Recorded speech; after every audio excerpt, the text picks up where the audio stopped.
दिन के 12 बज रहे थे और सारी दुनिया काम काज कर रही थी, लेकिन क्रूक बॉन्ड के ऑफिस में खर्राटों की आवाज़ हो रही थी। खर्र खर्र खर्र। उसी समय एक व्यक्ति के साथ पुलिस कमिश्नर साहब ने वहां प्रवेश किया। आश्चर्य है, दोनों घोड़े बेचकर सो रहे हैं। लगा क्या ऐसे आलसी आदमी मेरा काम कर पाएंगे अंकल?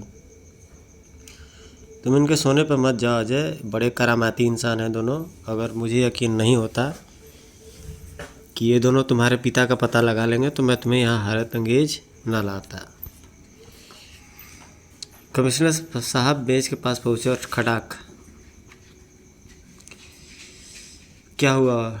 ये धमाका कैसा था? लगता है चीन ने बमबारी कर दी है। क्रूबॉन्ड और मोटू की आंख फौरन खुल गई। चीन ने बमबारी नहीं की है। अगर तुम दोनों चाहो तो मैं तुम दोनों पर जूतेबारी कर सकता हूँ। अरे बाप रे! कमिश्नर अंकल आप? हाँ मैं।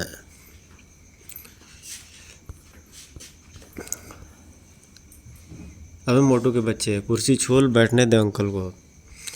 मोटू ने फौरन कुर्सी छोड़ दी। कमिश्नर साहब और अजय क्रूक के सामने बैठ गए। कहिए कमिश्नर अंकल, आज आपको जेम्स बॉन्ड के 7वें एडिशन यानी क्रूक की याद कैसे आ गई? इनसे मिले हुए हैं मिस्टर अजय सिंह, भारत के मशहूर शिकारी शेर सिंह के बेटे। हेलो, बड़ी खुशी हुई आपसे मिलकर। नीचे आपको सब रख देंगे।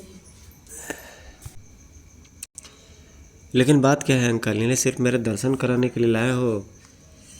इस अखबार में एक विज्ञापन के चारों ओर मैंने एक लाल रेखा खींच दी है। इसे पढ़ो और फिर मैं तुम्हें अपने और अजय को यहाँ आने का मकसद बताऊंगा। अखबार लेकर क्रूक वह खबर पढ़ने लगा। जरूरत है उन बहादुर लोगों की जिन्हें शिकार का शौक हो और जो भयानक जंगलों में सैर करना चाहते हो। संपर्क करें शिकारी शमशेर सिंह थापा, MG रोड, नई दिल्ली 302। मेरी स्पाई नाक इस विज्ञापन से किसी गड़बड़ेशन की गंध सूंघ रही है और आप लोग अपने आने का मकसद बताइए।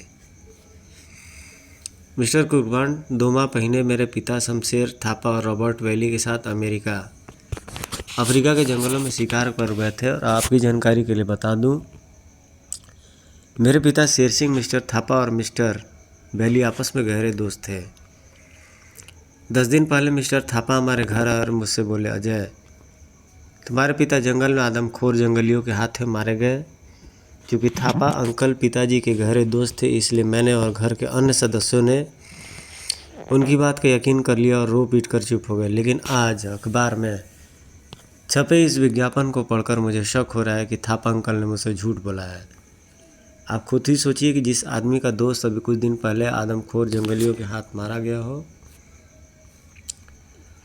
वह व्यक्ति कुछ बाहरी आदमियों को जमा करके एक बार फिर जंगल में जाने की तैयारी कर रहा है। आखिर क्यों? मुझे लगता है कि यह किसी खजाने का चक्कर है।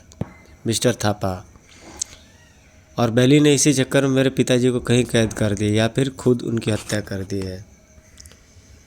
सुबह अजय मेरे पास आया और बोला कि मैं मिस्टर थापा को गिरफ्तार करके उनसे सच्चाई पूछूं, लेकिन मैं ऐसा नहीं कर सकता। थापा भारत का मशहूर शिकारी है, उसकी पहुंच ऊपर तक है। अगर मैंने उसे गिरफ्तार कर लिया और अजय का शक गलत निकला तो न सिर्फ मेरी नौकरी चली जाएगी बल्कि पुलिस विभाग की बदनामी भी होगी। वह सब तो ठीक है अंकल, लेकिन आप लोग मुझसे क्या चाहते हैं?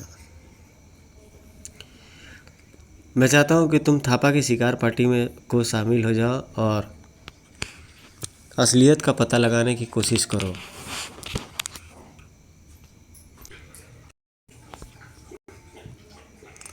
आहा, मूंगफली फीस? तब तो 20,000 से एक पाई कम नहीं मांगूंगा। नहीं, हमें मूंगफली फीस नहीं चाहिए। हमें अपनी जान प्यारी न कि रुपया। अबे मोटू, तू अपना मुंह बंद रख। हमें क्या करना है और क्या नहीं, इसका फैसला मैं करूंगा। मिस्टर अजय, 20,000 रुपये यहाँ मैच पर रख दीजिए। मैं यानी कि क्रूक जेम्स बॉन्ड का 7वां एडिशन आपसे वादा करता हूँ कि अगर आपके पिता जिंदा हैं तो उन्हें ढूंढकर आपके हवाले कर दूंगा। अगर उनकी हत्या कर दी गई है तो उनके कातिलों को सबूत के साथ कानून के हवाले कर दूंगा। ठीक है?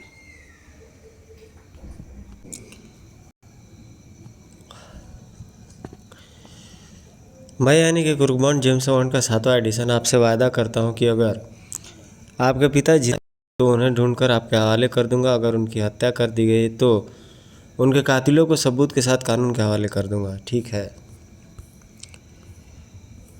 अजय ने जेब से 10-10 हज़ार की 2 गड्डियाँ निकालकर मेज़ पर रख दी। वाह बांड भैया, नोट तो बिल्कुल नए और करारे हैं। अबे तो दुख क्या है, जल्दी से इन्हें उठाकर तिजोरी में डाल दे। फीस देकर अजय और कमिश्नर साहब चले गए। चल मोटू, इस समय चलकर मिस्टर थापा से मुलाकात कराते हैं। उस पर ऐसा रौब मारेंगे कि वो अभी हमें अपनी शिकार पार्टी में शामिल कर लेगा। ठीक है, चलो। थोड़ी देर बाद क्रूकबॉन्ड की मोटरसाइकिल एमजी रोड की तरफ उड़ी चली जा रही थी। बांड भैया, अगर थापा ने हमें अपनी शिकारी पार्टी में शामिल न किया तो फिर तुम क्या करोगे? यार तू आदमी है या घन चक्कर। अगर वह हमें शामिल नहीं करेगा तो हम वह करेंगे जो एक जासूस को करना चाहिए, यानी कि उसका पीछा। समझे? समझ गया। आधे घंटे बाद उनकी मोटरसाइकिल बंगला नंबर 302 के सामने रुकी। यहाँ तो लंबी लाइन लगी हुई है। इसका मतलब है कि हमारे शहर में शिकार का शौक रखने वाले बहादुरों की कमी नहीं है।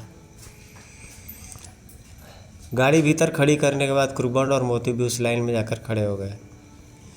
बांड भैया, लगता है कि अंदर इंटरव्यू लिया जा रहा है, जबकि हम शिकार का ABCD भी नहीं जानते। फिर उन्हें जवाब क्या देंगे? फिकर नॉट मोटू, इंटरव्यू होने दो, फिर देखना तुम मेरा कमाल।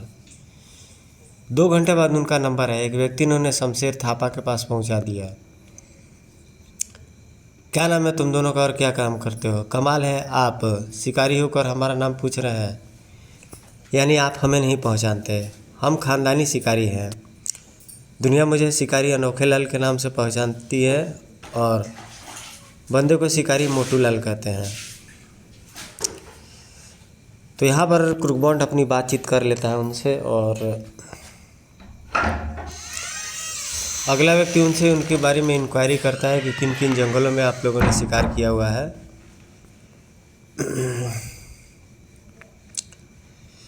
हमने असम के जंगल से लेकर अफ्रीका के जंगलों तक, गीदड़ से लेकर के बबर शेर तक का शिकार किया है। अब व्यक्ति अंदर से सोच में पड़ जाता है, ये दोनों तो मुझे शक्ल से मूर्ख और कल के लौंडे लगते हैं, लेकिन मुझे शिकारियों के साथ साथ बोझा उठाने के लिए कुछ कुलियों की भी ज़रूरत है, इसलिए इन्हें अपनी पार्टी में शामिल कर लेता हूँ। क्या सोचने लगे मिस्टर थापा? कुछ नहीं, मैंने तुम दोनों को अपनी शिकार पार्टी में शामिल कर लिया है। तुम लोग अंदर हॉल में जाकर पार्टी के अन्य सदस्यों के साथ बैठो, मैं अभी आता हूँ। क्रूकबॉन्ड और मोटू कमरे के अंदर वाले दरवाजे से होकर एक हॉल में पहुँचे। आए, यहाँ भी जितने लोग हैं सब सूरत से गुंडे बदमाश नज़र आ रहे हैं। इसका मतलब है कि मिस्टर अजय का शक सही है, थापा किसी खजाने के चक्कर में ही लगता है। तभी वहाँ पे थापा आ गया। अरे तुम लोग खड़े क्यों हो? बैठो, मैं सब लोग का आपस में परिचय करा दूँ। हाँ, यह काम बहुत ज़रूरी है। अब काफ़ी दिन तक एक दूसरे के साथ रहना है, इसलिए एक दूसरे के नेम प्लेट, मेरा मतलब नाम से हमें मालूम होना ही चाहिए। तो दोस्तों, सबसे पहले मैं इन्हीं दोनों का परिचय आप लोगों को देता हूँ। इसका नाम है अनोखे लाल और यह है शिकारी मोटू लाल। अब आप लोग का परिचय भी दे दूँ, उसके बाद से उन्होंने अन्यों का परिचय भी एक दूसरे से करा दिया। परिचय तो हो गया। अब मैं आता हूँ अपने असली मकसद पर, जिसके लिए मैंने आप लोगों को अपनी पार्टी में शामिल किया है। दोस्तों, यह शिकार पार्टी अफ्रीका के घने जंगलों में ले जाना चाहता हूँ, जहाँ कदम कदम पर भयानक जंगली जानवरों का खतरा सिर पर मंडराता रहता है। लेकिन ऐसे खतरों के बावजूद हम वहाँ जाएंगे, पर शिकार खेलने के लिए नहीं, बल्कि उस बेशुमार दौलत के लिए जो वहाँ पे सोने चांदी हीरे मोतियों के रूप में कंकड़ पत्थरों की तरह बिखरी पड़ी है। मैं जानता हूँ आप सभी लोग दौलत के प्रेमी हैं और दौलत हासिल करने के लिए कुछ भी कर सकते हैं, इसलिए मैंने आप लोगों को चुनाव किया है। फिर भी आप लोगों को बता देना अपना फ़र्ज़ समझता हूँ कि जंगलों में कदम कदम पर मौत का सामना करना पड़ेगा। इसलिए अभी भी समय, जिसको अपनी जान प्यारी हो, इस शिकार पार्टी से अलग हो सकता है। मिस्टर थापा, हम दौलत हासिल करने के लिए हमेशा जान हथेली पर लेकर घूमते हैं, क्यों साथियों?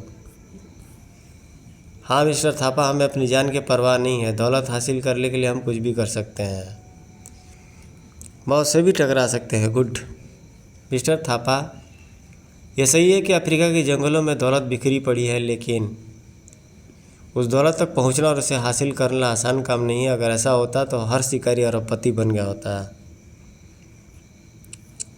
यू आर ग्रेट मिस्टर शेरा। मैं और मोटू कई बार अफ्रीका के जंगलों में शिकार खेलने जा चुके हैं, लेकिन हमें वहाँ एक छोटा सा भी हीरा नहीं मिला। यस, अगर मुझे वहाँ एक भी हीरा मिल गया होता तो अपनी अंगूठी बनाकर अपने होने वाली वाइफ को पेश कर देता। दोस्तों, मेरे पास एक ऐसा नक्शा है जो हमें वहाँ के जंगल में मौजूद एक गुफा के अंदर छुपे अरबों रुपए के खजाने तक पहुँचा सकता है। क्या आप बता सकते हैं मिस्टर थापा कि वह नक्शा आपको कहाँ से मिला? तुम आम खाने से मतलब रखो, गुठलियाँ गिनने से नहीं। बहुत चालाक लगता है बांड भैया, आसानी से कुछ नहीं कबूलने वाला। मेरा भी नाम क्रुकबॉन्ड यूं ही नहीं पड़ा। मोटू, तुम देखना किसी न किसी मौके पर इससे असलियत कबूलवा लूँगा। मिस्टर थापा, मान लीजिए खजाना हमने हासिल कर लिया, तो उसमें हमारा हिस्सा कितना होगा? अच्छा सवाल किया मिस्टर शाका। मैं भी यही पूछने वाला था कि इधर ही पापड़ बेलने के बाद हमें क्या मिलेगा। खजाने के 2 हिस्से होंगे, एक हिस्सा मैं और मेरा एक साथी आपस में बांट लेंगे। दूसरा हिस्सा तुम लोगों में बराबर बराबर बांट दिया जाएगा। यह तो गलत बात है मिस्टर थापा। आधा खजाना 2 आदमियों को मिलेगा और आधे में से 12 आदमियों को निपटाया जाएगा। हाँ, यह तो नाइंसाफ़ी है।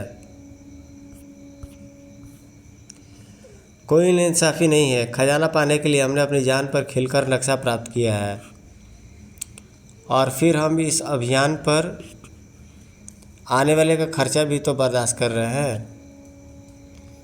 साथियों, मिस्टर थापा ठीक करे। आधे खजाने पर तो इनका और इनके साथी का ही हक बनता है। हमें भूत भागते की लंगोटी, मेरा मतलब आधे खजाने से ही तसल्ली करनी चाहिए। ठीक है, पर इनका साथी है कौन? अभी तक तो उसके दर्शन ही नहीं हुए हैं। मेरा साथी अफ्रीका के एक शहर केपटाउन में इस जंगल की यात्रा की तैयारियां कर रहा था। हम विमान द्वारा वहां जाएंगे। हमारी शिकार पार्टी वहीं से जंगल की ओर रवाना होगी। हम 1 सप्ताह बाद वाली रात 8 बजे वाली फ़्लाइट से रवाना होंगे। इसी बीच आप लोगों के आवश्यक कागजात तैयार करवा लूँगा। बस कल तक आप लोग अपने अपने फ़ोटोग्राफ मुझे दे दे ज़रूर, ठीक है? उसके बाद सभी वहाँ से विदा हो गए। फिर ठीक 1 सप्ताह पश्चात शिकार पार्टी केपटाउन रवाना हो गई। विमान अपने निश्चित समय पर केपटाउन एयरपोर्ट पर उतरा। वहाँ एक अमेरिकन व्यक्ति ने उसका स्वागत किया।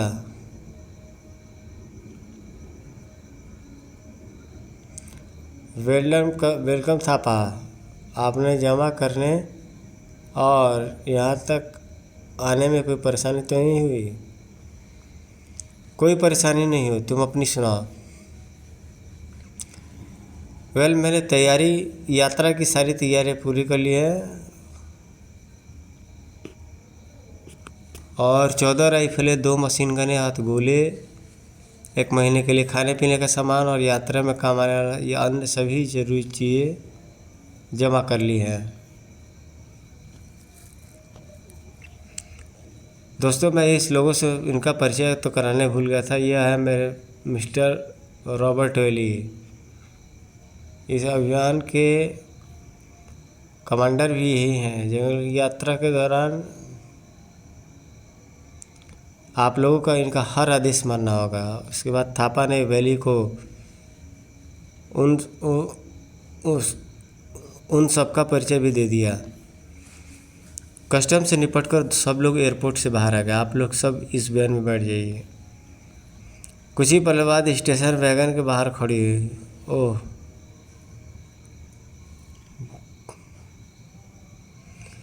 बेटी, तुमने हमारे ठहरने का इंतजाम कहाँ किया है? एक गेस्ट हाउस में।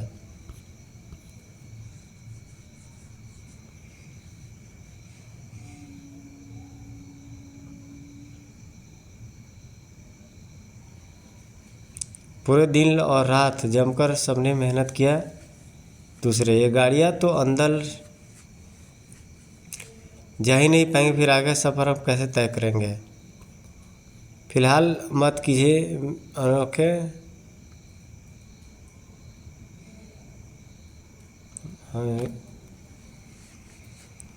फिक्र मत कीजिए मिस्टर अनुरखे, जहाँ पर जंगल की सीमा शुरू होगी वहाँ हम यह गाड़ियाँ छोड़ देंगे। आगे का सफ़र हम घोड़े पर तय करेंगे, घोड़े हमें वहाँ से तैयार मिल जाएंगे।